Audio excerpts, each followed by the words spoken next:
नमस्कार, मी अमृता आकाश. आरोग्यम धनसंपदामध्ये आपलं स्वागत. आरोग्यम धनसंपदामध्ये आज आपण संधिवात याविषयी माहिती घेणार आहोत आणि आपल्याला मार्गदर्शन करण्यासाठी आपल्या सोबत आहे डॉक्टर रीना. डॉक्टर, कार्यक्रमात आपलं स्वागत करते. नमस्कार. विषयाला आपण सुरुवात करणार आहोत त्याआधी आपण डॉक्टरांची ओळख करून घेऊयात. डॉक्टर नम्मा होमिओपॅथीमध्ये कन्सल्टंट म्हणून कार्यरत आहे. नम्मा होमिओपॅथीमध्ये केवळ एक आजार नाही तर अनेक आजारांवर उपचार करण्यात येतात. होमिओपॅथीच्या मार्फत अनेक आजारांवर या ठिकाणी उपचार होतात. कोणत्याही प्रकारच्या शस्त्रक्रियेशिवाय किंवा वेदनादायक प्रक्रियेशिवाय जवळजवळ सर्वच आजारांवर दीर्घकालीन उपचार नम्मा होमिओपॅथीमध्ये होतात. महाराष्ट्रामध्ये दादर, अंधेरी, ठाणे, पुणे, नाशिक, सोलापूर, कोल्हापूर, नागपूर, औरंगाबाद अशा अनेक ठिकाणी नम्मा होमिओपॅथीच्या शाखा आहेत. तर होमिओपॅथीबद्दल समाजात जनजागृती करण्याचे काम देखील नम्मा मार्फत केलं जातं. आणि आज आपण संधिवाताविषयी बोलणार आहोत. जसे की आपण बघतो, पूर्वी वय वाढत गेलं की संधिवाताचा त्रास व्हायचा, मात्र आता कमी वयात देखील संधिवाताचा त्रास होतो. सगळ्यात आधी संधिवात म्हणजे नेमकं काय? नक्कीच संधिवात म्हणजे कसं असतं की आपल्या हाडांमध्ये आलेल्या वेदना किंवा दुखणं, जसं की तुम्ही मला प्रश्न विचारलाय की आधीच्या काळामध्ये वाढत्या वयानुसार आपल्याला हाडांचं दुखणं आढळायचं, पण आता जर आपण बघतोय तर खूप कमी वयामध्ये सुद्धा कित्येक तरुण मुलं मुली आपल्याला तक्रार करताना आढळतात की त्यांच्या मानपाट कंबरदुखीमध्ये वेदना होत आहेत किंवा त्यांचे पायाचे गुडघे वगैरे दुखत आहेत. तर आत्ताच्या लाईफस्टाईलमुळे, बदललेल्या पूर्ण जीवनशैलीमुळे, खाण्यापिण्याच्या अभावामुळे म्हणा किंवा चुकीच्या खानपानामुळे, या सगळ्या गोष्टींमुळे काय होते की आजार पण थोडंसं जास्त बळावलेलं आढळतंय. आणि संधिवात म्हणजे तर आर्थरायटिस असं म्हणू शकतो आपण, म्हणजे हाडांवरती आलेली सूज. त्याच्यामुळे तुम्हाला 3 गोष्टी आपल्याला लक्षात घ्याव्या लागतात: पेन, मुवमेंट आणि जे पण काही असतात, म्हणजे तुमचा गुडघांचा जो आहे दुखणं वगैरे वाढतंय का, मुवमेंट्स व्यवस्थित होत आहेत का, सूज वगैरे आलेली आहेत का. तर कुठल्याही प्रकारच्या हाडांमध्ये सूज येत असेल, दुखत असेल तर त्याला आपण संधिवात असं म्हणू शकतो. त्यातल्या त्यात संधिवात ही एक खूप मोठी जनरलाइज टर्म आहे. याच्यामध्ये बरेचसे असे प्रकार आहेत की जे आपल्याला वेगळ्या वेगळ्या पद्धतीने त्याला समजून घेणं महत्त्वाचं वाटतं. अगदीच. जसं तुम्ही आता म्हणालात की पूर्वी वाढत्या वयासोबत संधिवाताचा त्रास व्हायचा, मात्र आता युवकांना किंवा लहान मुलांना देखील संधिवाताचा त्रास सुरू झालेला आहे. मात्र वय कमी असल्यामुळे नेमका कोणता त्रास आहे हे त्यांना ओळखता येत नाही आणि टेस्ट वगैरे केल्यानंतर कळतं की हा संधिवात असू शकतो. तर हे नेमकं का होतं? आजकाल कसं झालं नाही की लहान वयामध्ये आपल्याला जर बघायला मिळालं, युजली आपण जर बघितलं की कमी वयामध्ये कुठल्या प्रकारच्या हाडांच्या वेदना आपल्याला बघायला मिळतात, तर सगळ्यात पहिला महत्त्वाचा आजार म्हणजे रुमॅटॉइड आर्थरायटिस, ज्याला आपण आमवात असं पण म्हणतो. या आजारामध्ये कुठल्याही प्रकारच्या वयाचं रिस्ट्रिक्शन्स नाहीये. हे अगदी लहान मुलांपासून तर अगदी वयोवृद्ध लोकांपर्यंत पण येऊ शकतं. कारण की या आजाराचं एकमेव कारण म्हणजे एकतर हे तुम्हाला अनुवंशिकरित्या येऊ शकतं, म्हणजे तुमच्या घरामध्ये आई वडील बहीण भावांना कुणाला होतं म्हणून आलंय, किंवा दुसरं कारण म्हणजे ताणतणाव किंवा तुमची जी रोगप्रतिकारक शक्ती आहे ही चुकीच्या पद्धतीने तुमच्या शरीरातल्या हाडांवरती एक प्रकारे हल्ला करते आणि तुमच्या हाडांमधल्या लिगामेंट्सला, मसल्सला, हाडांवरती, त्या जॉईंटवरती सूज निर्माण करते आणि त्याच्यामुळे तुम्हाला दुःख चालू झालेलं आहे, दुखणं वगैरे वाढलंय. सो हा एक प्रकार आपण म्हणू शकतो कमी वयामध्ये आलेला. या व्यतिरिक्त दुसरा खूप कॉमन आजार आपल्याला बघायला मिळतो तो म्हणजे अँकिलोजिंग स्पॉन्डिलायटिस. यामध्ये युजली आपल्याला 15-20 वर्षाच्या वयोगटापासून 35 वर्षाच्या पुरुषांमध्ये आपल्याला हा त्रास जास्त बघायला मिळतो आणि इथे मानपाट कंबरदुखीपासून तुम्हाला वेदना चालू होतात. असे बरेचसे प्रकार आहेत की जे आपल्याला अगदी अनुवंशिकरित्या येऊ शकतात, मानसिक ताणतणावातूनही येऊ शकतात. आता आपल्याला असा प्रश्न पडतो की एवढ्या लहान मुलांना कुठला तणाव असू शकतो. कधी कधी आपल्याला बघताना तर सर्व नॉर्मल दिसतं, पण त्याच्या आतमध्ये काय विचार चाललाय, कुठल्या गोष्टीचा तो जास्त टेन्शन घेतोय हे आपल्याला नाही कळत. सो ते तुमचं कुठल्याही प्रकारचं टेन्शन असू शकतो. इट मे बी त्यांचं पर्सनल काही प्रॉब्लेम असेल, एज्युकेशनल काही प्रॉब्लेम असेल, सोशली आपल्याला आपण प्रेझेंट कसं करतोय ते होत नाहीये, पॅरेंटल डॉमिनेशन असू शकतो, किंवा अशा बऱ्याचशा कारणांमुळे काय होतं, इम्युनिटी डिस्टर्ब होते आणि मग तुम्हाला ऑटोइम्युन डिसीजेसची सुरुवात होऊ शकते. जसं सांगितलं की लहान मुलांना देखील आता संधिवात होतोय किंवा युवकांना संधिवात होतोय आणि मग त्यानंतर त्याचे वेगवेगळे कारणं असतात. मात्र संधिवात झालाय किंवा त्याची सुरुवात झाली आहे, याला काही लक्षणं असतात का आणि ती साधारण लक्षणं आपण कशी ओळखावी? नक्कीच. आजार झाला तर लक्षणांवरूनच ओळखता येईल. नक्कीच कसं असतं की संधिवाताची वाताचे सगळ्यात पहिलं लक्षण म्हणजे तुम्ही पूर्वी जसं चालत होते पण आता चालता चालता तुम्हाला वेदना होतात. बरेच जण सांगतात की आता अरे उठताना बसताना पाठीमध्ये कळ लागतीये, गुडघाच दुखायला लागलाय, कधी कधी हाताची बोटं दुखायला लागली आहे, अचानकपणे हाताच्या बोटावरती, पायाच्या बोटावरती किंवा कुठल्या पण सांध्यावरती तुमची सूज येऊ शकते. तुमच्या फ्लेक्झिबल मुवमेंट ज्या असतात त्या तुमच्या थोड्याशा अखडलेल्या किंवा आपण म्हणू शकतो रिस्ट्रिक्टेड वाटतात तुम्हाला. त्या जॉईंट्सवरती तुम्हाला थोडंसं गरम वाफ आल्यासारखं पण वाटू शकतं. स्वेलिंग आलेली असू शकते. तर अशा बऱ्याचशा वेदना आहेत. सगळ्यात महत्त्वाचं सिम्पटम म्हणजे तुमचं दुखणं, सूज आणि अखडणपणा, ह्या 3 गोष्टी तर सगळ्यात महत्त्वाच्या आहेतच. अगदीच. लक्षणं तुम्ही सांगितली की ही बेसिक लक्षणं असू शकतात. मात्र अनेकदा संधिवात झाल्यानंतर खूप टेन्शन येतं की हे आता आयुष्यभर मला हा आजार असणार आहे आणि मला याची औषधं घ्यायची आहेत. मात्र संधिवाताचा धोका कोणाला असू शकतो? हा आजार होण्यामागे देखील काही प्रकार असू शकतात की अशा काही चुका केल्या तर संधिवात या व्यक्तीला होऊ शकतो? नक्कीच. संधिवात होण्याच्या मागची कारणं हे सांगण्याच्या आधी मला त्याचे प्रकार सांगायला आवडेल. म्हणजे बेसिक जे आम्हाला रुटीन प्रॅक्टिसमध्ये बघायला मिळतात, सगळ्यात कॉमन आजार म्हणजे संधिवात, ज्याला आपण ऑस्टिओआर्थरायटिस असं पण म्हणतो. युजुअली या आजारामध्ये वाढत्या वयानुसार आलेला आजार पण म्हणू शकतो. तुम्ही बघितलं असेल की वयाच्या 40-45 नंतर maximum number of female patient complaint करतात की त्यांच्या गुडघ्यामध्ये वेदना होत आहेत, मानपाट कंबरदुखी वगैरे होते. हे कॉमन असतं, कारण की हा आजार तुम्हाला वाढत्या वयानुसार होतो. आणि फिमेल्समध्ये याचं प्रमाण जास्त का? कारण की मासिक पाळी जाण्याचा जो एक एज ग्रुप आहे, ज्याला आपण मेनोपॉझल एज ग्रुप म्हणतो. सो बेसिकली एक वाढतं वय हे एक महत्त्वाचं कारण आहे. पाळी जाण्याचा जो टाइम पिरियड आहे, मेनोपॉझल एज ग्रुप. आणि याच हॉर्मोनल इम्बॅलन्समुळे काय होतं की कॅल्शियम, व्हिटॅमिन डीचं प्रमाण हे ड्रास्टिकली कमी होऊन जातं. सो बिकॉज ऑफ दॅट काय होतं की तुमच्या हाडांमध्ये ठिसूळपणा येतोय आणि ठिसूळ हाडांमुळे तुमच्या वेदना वाढतायत. ओके.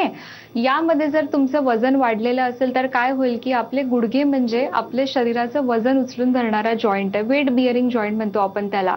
वाढलेल्या वजनामुळे तर जर तुमच्या गुडघ्याचं, तुमच्या टाचांचं प्रेशर वाढत असेल तर त्याच्यामुळे पण तुम्हाला दुखापत होऊ शकते.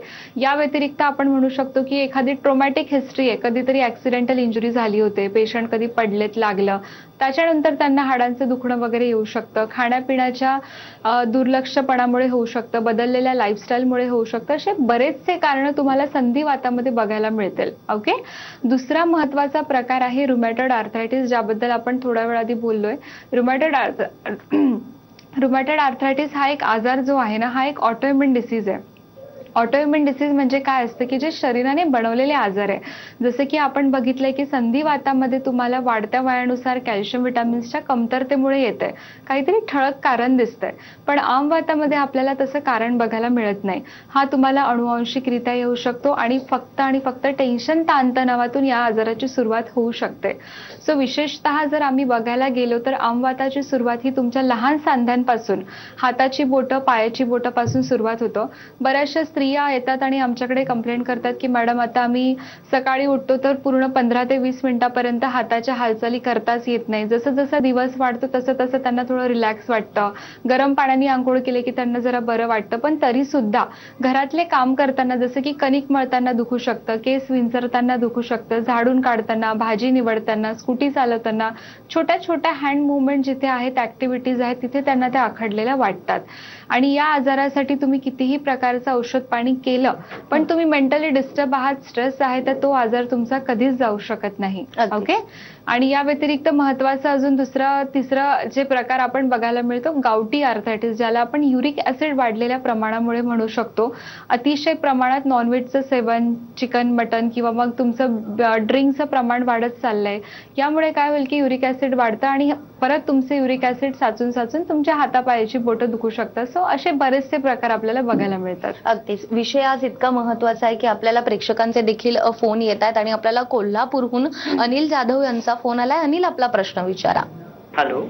हॅलो. हॅलो. हा अनिल, आपला आवाज येतोय, आपला प्रश्न विचारा. हॅलो. हा येतोय. डॉक्टर, माझा एक प्रश्न आहे. माझी मुलगी आहे ना, 19 वर्षाची आहे. ओके. हातापायाची फार दुखतं. ते कशामुळे आणि त्यावर काय उपाय आहे का? ओके. हातापायाची बोटं दुखतायत का त्यांची? हो हो. बरं. आणि वय किती? 19 वर्ष आहे 19 फक्त? वर्ष. हो हो, 19 वर्ष. किती वर्षापासून त्रास आहे त्यांना? त्यांना बरीच वर्ष झाली. तपासण्या वगैरे काही केल्यात त्यांच्या आतापर्यंत? हो, केले आहेत, पण त्याच्यात काय फरक नाही पडत. काही फरक नाहीये. हो. बघा कसं असतं, पहिली गोष्ट तर पेशंटचा वयोगट जो आहे 19 वर्ष हा खूप लहान आहे आणि एवढ्या कमी वयामध्ये हातांची, पायाची किंवा हाडांचं दुखणं हे आपण ॲक्सेप्ट नाही करत. म्हणजे एवढ्या लहान वयामध्ये का दुखणं वगैरे. सो बेसिकली जसं की आपण आता बोललो की कधी-कधी काय असतं ना, की ऑटोइम्यून डिसीजेस येऊन अशा प्रकारांच्या आजाराची सुरुवात होऊ शकते. जर त्यांनी आतापर्यंत बऱ्याचशा औषधी घेतल्या असतील, त्यांना आराम पडत नसेल, तर तुम्ही नक्कीच आमच्या नम्मा होमिओपॅथीमध्ये व्हिजिट करू शकता, जेणेकरून आपल्याला पेशंटसोबत एक प्रॉपर कन्सल्टेशन करणं आवश्यक असतं. दुखण्यासाठी दुखण्याचं औषधी नाहीये आमच्याकडे. जे पण आजार, जे पण तुमचं दुखणं येते ते का आलंय, त्याच्या मागे प्रत्येक वेळेस एक रिझन असायला पाहिजे. म्हणजे जर तुम्हाला त्या आजाराचं मूळ कारण कळालं, तरच तुम्ही त्या आजाराला मुळापासून बरं करू शकता ना. तर नक्कीच आपण तुमच्या पेशंटला हेल्प करू शकतो. तुम्ही लवकरात लवकर आम्हाला संपर्क करू शकता. अगदीच. तर आता डॉक्टरांनी सांगितल्याप्रमाणे स्क्रीनवर आपल्याला नंबर दिसतोय. नम्मा होमिओपॅथीमध्ये एक आजार नाही तर अनेक आजारांवर उपचार होतात. केवळ स्क्रीनवर जो नंबर दिसतोय त्यावर तुम्ही संपर्क करून डॉक्टरांकडे जाऊ शकतात आणि डॉक्टरांचं मार्गदर्शन घेऊ शकता आणि त्यानंतर या आजारावर कायमचं तुम्ही मुक्ती देखील मिळवू शकता. तर डॉक्टर, जसं तुम्ही आता अनिल यांना सांगितलं, अनेक पेशंट असतात आणि त्यांना संधिवाताविषयी वेगवेगळे प्रश्न असतात. त्यामध्ये महिला खास करून सांगतात की कामं घरातली करायचे, बाहेरची देखील करायचे. त्या महिलांना संधिवातामध्ये कुठेतरी रुमॅटॉइड आर्थरायटिस आपण म्हणतो की ह्याचा त्रास असतो. तर नेमकं हे काय असतं? अगदी. तसं बघायला गेलो आपण तर घरातली कामं केल्यामुळे रुमॅटॉइड आर्थरायटिस होईल असं नाही म्हणू शकत आपण. जसं की आपण बोललोय, वाढत्या वयानुसार तुम्हाला संधिवाताचं प्रमाण बघायला मिळू शकतं. रुमॅटॉइड आर्थरायटिसचा कामाचा, वयाचा काहीही एक संबंध नाही. पण नक्की जर त्याच्या मागे ताणतणाव जास्त असेल, कधी-कधी होतं की फिमेल्सला घरगुती तणाव असतो, काही कारणं असतात. फिमेल्स ज्या असतात युजुअली त्यांच्या फीलिंग्स एक्सप्रेस करू शकत नाही, रडू शकत नाही, भांडू शकत नाही. तर अशा सगळ्या गोष्टींमुळे काय होतं की स्ट्रेस लेवल वाढून त्यांचा तो जो टेन्शन, तणाव आहे हे आजारामध्ये कन्व्हर्ट होऊ शकतो. तर रुमॅटॉइड आर्थरायटिस किंवा आमवाताबद्दल जर आपण बोलायला गेलो, तर सगळ्यात पहिले तुम्हाला एकदम पेन सिम्प्टम चालू होऊ शकतात. हातापायाची बोटं दुखतात तुमचे, सकाळी उठल्याबरोबर अखडणपणा वगैरे यायला लागतो. हळूहळू त्याच सांध्यांवरती तुमची सूज वाढायला लागते. एक वेळ अशी येते की पूर्ण मूव्हमेंट्स तुमच्या आखडल्या जातात, स्टिफनेस येऊन जातो, कडकपणा येतो आणि चौथ्या स्टेजपर्यंत जर तो आजार गेला तर तिथे डिफॉर्मिटी बघायला मिळतात. म्हणजे हातापायाची बोटं पूर्ण आकारच बदललेला असतो की ज्याला आपण परत त्यांच्या नॉर्मल शेपमध्ये घेऊन जाऊ शकत नाही. दॅट इज इम्पॉसिबल, कारण की ती जी सूज आलेली असते ही पूर्ण कडक झालेली आहे, है ना. पण नक्कीच त्यांच्या वेदना आपण कमी करू शकतो, सूज कमी करू शकतो, मूव्हमेंट होण्यासाठी थोडीफार आपण मदत करू शकतो. आणि सगळ्यात महत्त्वाची गोष्ट, तुम्ही यासाठी किती पण पेन किलर, कॅल्शियम, व्हिटॅमिन किंवा स्टेरॉइडच्या गोळ्या जरी घेत असाल, पण त्याने काय होईल ना की फक्त तो आजार तात्पुरता थांबतो किंवा तात्पुरता तो दाबला जातो असं म्हणू शकतो आपण. आजाराचं वाढणारं स्वरूप हे कधीच थांबलं जात नाही. आणि सगळ्यात महत्त्वाचं की त्या औषधांनी त्यांना परत साईड इफेक्ट होऊन किडण्यांपर्यंत किंवा डायजेस्टिव्ह सिस्टीमपर्यंत अशा बऱ्याचशा तक्रारींना पण सामोरं जावं लागू शकतं. अगदीच. आणि आणखीन एक फोन आपल्याला आला आहे रमेश चांदेकर यांचा नाशिकहून. रमेश, आपला प्रश्न विचारा. हॅलो मॅडम, नमस्कार. नमस्कार. मी नाशिकहून रमेश चांदेकर बोलतोय. येस. माझ्या मावशीचं वय 45 आहे. त्याचे गुडघे फार दुखतात, तर त्यावर नम्मा वैद्यामध्ये काही उपचार आहे का? नक्कीच. आता तुमच्या रिलेटिव्हचं वय 45 वर्ष आहे तुम्ही सांगितलंय, तर आपल्याला हे वय काय इंडिकेट करतं? वयाचा 45 ते 55 हा जो वयोगट आहे हा मासिक पाळी जाण्याचा पिरियड आहे, ज्याला आपण मेनोपॉझल एज ग्रुप म्हणतो. या एजमध्ये असं गरजेचं नाही की 45लाच पाळी जाणार, ती कधी पण जाऊ शकतं. काही स्त्रियांची बिफोर 45, आफ्टर 45 असं पण आहे. सो त्या दरम्यान काय होतं की हॉर्मोनल इम्बॅलन्स चालू होऊन जातात, कॅल्शियम, व्हिटॅमिन्सची कमी व्हायला लागते. ह्या सगळ्या गोष्टींमुळे काय होईल की फिमेल्सचे हाडं दुखणं हे कॉमन सिम्प्टम आहेत. त्यासाठी तुम्ही कॅल्शियम, व्हिटॅमिन्सच्या गोळ्या त्यांना युजुअली दिल्या जातात मॉडर्न मेडिकेशन्समध्ये. पण त्याने काय होईल की फक्त त्यांना तात्पुरताच इलाज पडेल. हळूहळू ही गुडघेदुखी एवढ्या प्रमाणात वाढते की त्यांना अगदी शस्त्रक्रियेपर्यंत सुद्धा जाण्याची वेळ येते. सो आपल्याला बेटर वे की त्याला आपण पहिलेच प्रिव्हेंट केलं तर नक्कीच त्यांना आपण मदत करू शकतो. अगदीच. त्यामुळे या आजाराचं जर योग्य वेळेला निदान झालं तर त्यानंतर उपचार करणंही सोपं होतं आणि या आजारावर नक्कीच आपण मातही करू शकतो. जसं तुम्ही सांगितलं, आपली जीवनशैली कुठेतरी बदलत चाललेली आहे. अति व्यायाम करणं किंवा अति चालणं आणि कधी कधी आपलं वजनही वाढलेलं असतं, त्याचा भार आपल्या गुडघ्यांवर येतो किंवा खुब्यावर येतो. तर याचा परिणाम देखील किती शरीरावर आपल्या होतो आणि यालाही आपण संधिवात म्हणू शकतो का? आता वाढलेल्या वजनामुळे किंवा अति व्यायाम करणे आणि कमी व्यायाम करणे, नक्कीच हा हा पॉईंट खूप महत्वाचा आहे. एखादी गोष्ट तुम्ही प्रमाणात केलेली कधी पण व्यवस्थित असतं, राईट? तर काय होतं ना, की जर तुम्ही अजिबात व्यायाम करतच नसाल तर शरीरामध्ये एक स्थूलपणा येतो. त्या सांध्यांना तेवढी मूव्हमेंट मिळत नाही. आपण एखादी गोष्ट जेवढी वापरणार ती तेवढी ऍक्टिव्ह होते किंवा ती तेवढी फ्लेक्झिबल राहू शकते, राईट? सो हा झाला एक परिणाम, की बाबा तुम्ही व्यायाम करतच नाहीये तर तुमच्या शरीरामधलं वजन जे म्हणतो स्थूलपणा वाढतोय, त्यासोबत वजन वाढतोय, वजनासोबत तुमच्या हाडांचा लोड वाढतोय आणि दुखणं येतंय. या उलट जर आपण बघितलं की अतिशय प्रमाणात जर तुम्ही व्यायाम एक्सरसाइज करताय, एक विगरस ऍक्टिव्हिटीज करताय, तर त्याच्यामुळे काय होईल की स्ट्रेंथ किंवा जे मस्क्युलर आपण म्हणतो ना, ते जास्त ताणतणाव वाढू शकतो शरीरावरचा. सो त्यामुळे सुद्धा तुम्हाला एक वेळेला ताणतणावामुळे जास्त वाढलेल्या तर तुम्हाला दुखणं वगैरे येऊ शकतं. बदललेल्या लाईफस्टाईलचं जर आपण बोलायला गेलो तर आता आपण बघतो की जास्तीत जास्त कामं ही एकदम एका जागेवरती बसून किंवा एका जागेवरती उभं राहून आहेत. म्हणजे अगदी तुम्ही सलग 8-8, 10-10 तास बसून काम करताय. त्याच्यामुळे काय होतं की पायामधला रक्त पुरवठा पाहिजे तशा प्रमाणात होत नाहीये. अशुद्ध रक्त पायामध्ये साचायला लागले. सो त्याच्यामुळे पण तुम्हाला लवकरात लवकर वेदना यायला सुरू होऊ शकतात. तर नक्कीच बदललेलं लाईफस्टाईल आणि चुकीच्या खाणपानाच्या सवयी किंवा बाहेरच्या सगळ्या गोष्टींमुळे तुमचा आजार पण लवकरात लवकर तुम्हाला येऊ शकतं. त्यामुळे कुठेतरी जी जीवनशैली आपली बदललेली आहे त्याकडे लक्ष देणं आणि त्यानंतर आवश्यक आहे. उपचार करणं हे तितकंच गरजेचं आहे. आणि याच विषयासंदर्भात मी आपल्याकडून आणखीनही माहिती घेणारच आहे एका छोट्याशा ब्रेकनंतर. हे आपलं स्वागत. डॉक्टर, ब्रेकवर जाण्यापूर्वी आपण संधिवात म्हणजे नेमकं काय, त्याची कारणं बघितली. मात्र ज्यांना संधिवाताचा त्रास आहे आणि त्यांना नम्मा होमिओपॅथीमध्ये यायचे, उपचार करायचेत, अशा रुग्णांना तुम्ही काय सांगाल? नम्मा होमिओपॅथी ही एक अशी शाखा आहे की जिथे आपण अगदी साध्या सर्दी खोकल्यापासून तर कॅन्सर पर्यंतचे सगळे रुग्ण बघतो. बरोबर? कसं असतं माहितीये का, की आपल्याकडे असं स्पेसिफिक कुठलं ब्रँड नाहीये की हे गुडघेदुखीचं औषधी आहे, हे व्हेरिकोसचं आहे, हे थायरॉइडचं, असं काही नाहीये. हा जो औषधांचा प्रकार आहे हा पूर्णपणे पेशंटशी रिलेटेड आहे. म्हणजे इंडिव्हिज्युअलाइज कन्सेप्ट म्हणू शकतो आपण. हॉलिस्टिक अप्रोच म्हणजे त्या पेशंटबद्दल संपूर्ण माहिती समजून घेणे आणि त्याच माहितीच्या आधारावरती त्यांचं औषधी त्यांना बनवून त्यांच्यापर्यंत पोहोचवणे, राईट? पेशंटचं काम काय? फक्त वेळेवरती औषधी घेणे, रेग्युलर फॉलोअप्स करणे, सांगितलेल्या गोष्टी व्यवस्थित त्यांच्याकडून पाळल्या गेल्या पाहिजे. खाण्यापिण्याचे तरी आमचे असे वेगळे पथ्य पाणी नाहीयेत. छोट्या छोट्या गोष्टी असतात, एकदम इझी असतात, त्या पण पेशंटला जमून जातात.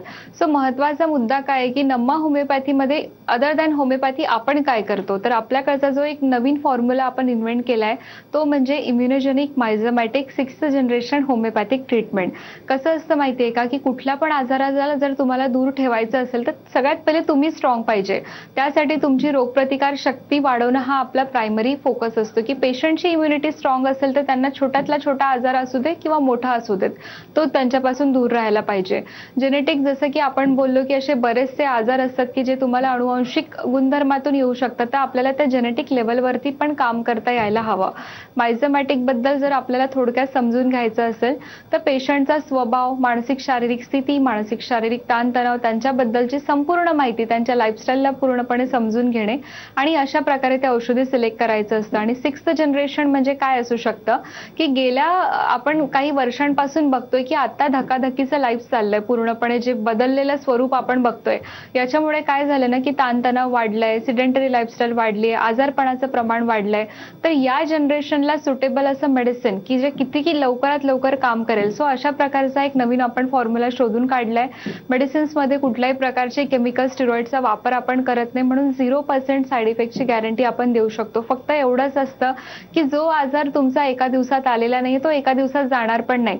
जुने आजार घेऊन येतात, 15-15, 20-20 वर्षाचे आजार असतात पेशंटला. ते म्हणतात की फरक पडत नाहीये, पण कसं असतं ना, फरक पडण्यासाठी पण तेवढा आपल्याला वेळ द्यावा लागतो. तर नक्कीच थोडीशी लॉंग टर्म ट्रीटमेंट आहे, पण ही तुमची लाईफ टाईम सेव्हिंग असू शकते तुमच्या हेल्थ रिलेटेड. अगदीच. तर नम्मा होमिओपॅथीमध्ये उपचार नेमके कसे होतात हे सांगितलं. मात्र एखाद्या पेशंटला शस्त्रक्रिया करण्याची वेळ त्या पेशंटवर आली असेल तर ती शस्त्रक्रिया देखील टळू शकते का, आणि त्यासाठी नम्मा होमिओपॅथीमध्ये मग काय होतं? नक्कीच. आता संधिवातामध्ये आपण बघतो ऑस्टिओ आर्थरायटिसमध्ये बरेच रुग्ण असतात की जे टोटल नी रिप्लेसमेंट किंवा पार्शल नी रिप्लेसमेंट करून घेतात. नो डाऊट की जी गोष्ट जेव्हा गरजेची आहे तेव्हा ती करावीच लागते, है ना. पण कसं असतं की आपण जरी गुडघ्याचं ऑपरेशन केलं पण तुमचे संपूर्ण सांधे तर दुखणारच ना त्यानंतर पण. जरी आपण गुडघा त्यांचा रिप्लेस केलोय पण त्यांचं मांडीचं हाड किंवा पायाचं हाड जे आहे हे ठिसूळच आहे. कुठे ना कुठे जर तुमचा बेस तेवढा स्ट्रॉंग नसेल, मजबूत नसेल, तर तुम्हाला ते परत ऑपरेशन करण्याची वेळ येऊ शकते. आता काही रुग्ण येतात की ज्यांचं 10 वर्षापूर्वी ऑपरेशन झालं होतं, पण काही कारणास्तव त्यांचं परत दुखायला लागलंय, परत ऑपरेशन सजेस्ट केलंय. तर आता बरेच patient before going to surgery आपल्याकडे ओपिनियनसाठी येतात की करायचं की नाही करायचंय म्हणून. तर आम्ही त्यांना काय सांगतो की तुम्ही थोडा दिवस द्या. म्हणजे आजची तारीख अशी तर नाही ना की आपल्याला जाऊन लगेच ऑपरेशन थिएटरला जावं लागणार आहे. सो आपण जर त्यांचं दुखणं, वेदना कमी केल्या, आखडणपणा, सूज वगैरे कमी केली, तर त्यांचं ऑपरेशन कुठे ना कुठे टाळण्याची शक्यता वाढते आपल्याकडून. अगदीच. त्यामुळे नमा होमिओपॅथीमध्ये असे पेशंट आल्यानंतर आधी निदान होतं आणि त्यानंतर उपचारांना सुरुवात होते. जे पेशंट आता हा कार्यक्रम पाहतायत, स्क्रीनवर तुम्हाला नंबर दिसतोय, तुम्ही थेट डॉक्टरांशी संपर्क करू शकता आणि त्यांचं मार्गदर्शन घेऊ शकता. डॉक्टर, खूप खूप धन्यवाद की आज तुम्ही इथे आलात आणि इतक्या महत्त्वाच्या विषयावर आम्हाला मार्गदर्शन केलं. थँक्यू. त्याचबरोबर आरोग्यम धनसंपदामध्ये वेळ झाली आहे इथेच थांबण्याची. पुन्हा भेटूया नव्या विषयासह. तोपर्यंत नमस्कार.